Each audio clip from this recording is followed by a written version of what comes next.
एक गांव में एक छोटा सा बच्चा था। उसके पिताजी एक दिन बाहर जा रहे थे।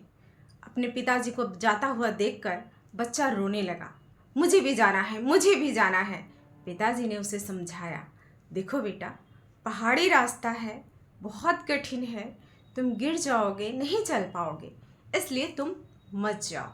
लेकिन बच्चा है जो माना ही नहीं। उसने कहा, नहीं, मुझे तो जाना है, जाना है। चिल्लाने लगा, जोरों से चिल्लाने लगा। पिताजी ने कहा, चलो ठीक है, चलो। दोनों बाप बेटे चल दिए। रास्ते में चलते चलते कहीं ऊंचा नीचा, रास्ते खराब थे, पथरीले थे, चल दिया। एक जगह बड़ा सा पत्थर आ गया।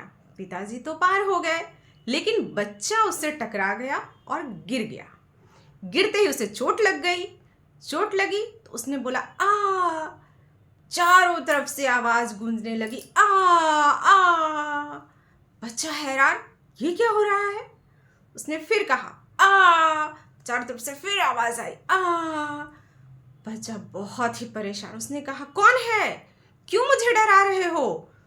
बाहर से भी आवाज आई, कौन है, क्यों डरा रहे हो। बच्चा फिर चिल्लाया, मैं तुम्हें मार दूंगा। बाहर से भी आवाज आने लगी, मैं तुम्हें मार दूंगा, मैं तुम्हें मार दूंगा। बच्चा बहुत गुस्सा हो गया। इतने में पलट के पिताजी ने देखा कि बच्चा गिर चुका है। पिताजी बच्चे के पास आए और बोले, बेटा क्या हुआ, क्यों रो रहे हो। बच्चे ने कहा, पिताजी देखिए ना, मैं गिर गया, मुझे चोट लग गई, और ये चारों तरफ से कोई मुझे डरा रहा है, कोई मुझे कह रहा है कि मैं तुम्हें मार दूंगा, मेरी नकल उतार रहा है, मुझ पे हंस रहा है, मेरा मजाक उड़ा रहा है। पिताजी समझ गए कि एक्चुअल बात क्या है। उन्होंने कहा, अच्छा रुको, तुम एक बार मेरे साथ बोलो, मैं बहुत स्ट्रांग हूँ। उधर से आवाज आई, मैं बहुत स्ट्रांग हूँ। पिताजी ने फिर कहा, अब बोलो, तुम बहुत स्ट्रांग हो। उधर से आवाज आई, तुम बहुत स्ट्रांग हो, तुम बहुत स्ट्रांग हो। ने कहा, बोलो, तुम बहुत पावरफुल हो। उधर से भी आवाज आने लगी, चारों तरफ आवाज गूंजने लगी, तुम बहुत पावरफुल हो, तुम बहुत पावरफुल हो। बच्चा बिल्कुल सरप्राइज हो गया, ये क्या हो रहा है, कैसे हो रहा है। तब पिताजी ने मुस्कुराते हुए बच्चे को समझाया, देखो, जो तुम दुनिया को दोगे वही तुम्हारे पास वापस लौट कर आएगा। जब तुम इस बादियों को कह रहे थे कि मैं तुम्हें मार दूंगा, तो ये भी तुम्हें कह रहा था, मैं तुम्हें मार दूंगा। जब तुमने कहा कि तुम बहुत स्ट्रांग हो, पावरफुल हो, तो ये वादियां भी यही कह रही हैं कि तुम बहुत पावरफुल हो, तुम बहुत स्ट्रांग हो। तो समझ में आया, जो हम प्रकृति को देंगे वही हमारे पास वापस लौट कर आएगा।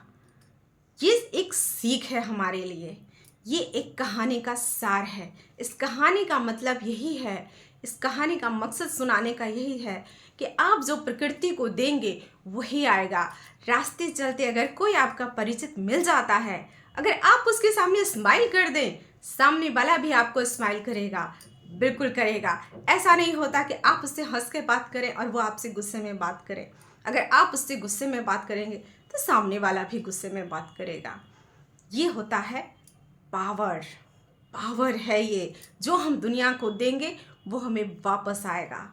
इसीलिए कहते हैं, जब हम अपने आप पर कॉन्फिडेंस दिखाएंगे तो लोग भी कॉन्फिडेंस दिखाएंगे। अगर हम अपने ऊपर डाउट करेंगे, कई बार इंटरव्यू के लिए जा रहे हैं, किसी अच्छे काम के लिए जा रहे होते हैं और मन में सोचते जाते हैं, पता नहीं होगा कि नहीं, इंटरव्यू कैसा जाएगा, क्या होगा, अरे मेरा तो ये वीक पॉइंट है। शक्ल देखते ही सामने वाला समझ जाता है आप नर्वस हो रहे हैं। तो ऐसा मौका दुनिया को नहीं दे। आप अपने ऊपर कॉन्फिडेंस रखें, सामने वाले को भी दिखना चाहिए कि आप फुल कॉन्फिडेंस में हैं। उसे भी लगेगा कि आपको सब कुछ आता है, आप पावरफुल है, तो वो भी आप पर कॉन्फिडेंस दिखाएगा और आपको काम सारे आपके बनते चले जाएंगे। आपको आशा ही आशा दिखाई देगी, निराशा का नामो निशान नहीं रहेगा। दोस्तों, अगर ये मेरी कहानी पसंद आई है तो इस चैनल को लाइक और सब्सक्राइब ज़रूर करें। इसी तरह से नई नई कहानियों के साथ मैं आगे भी मिलती रहूँगी। तब तक के लिए थैंक यू, नमस्कार।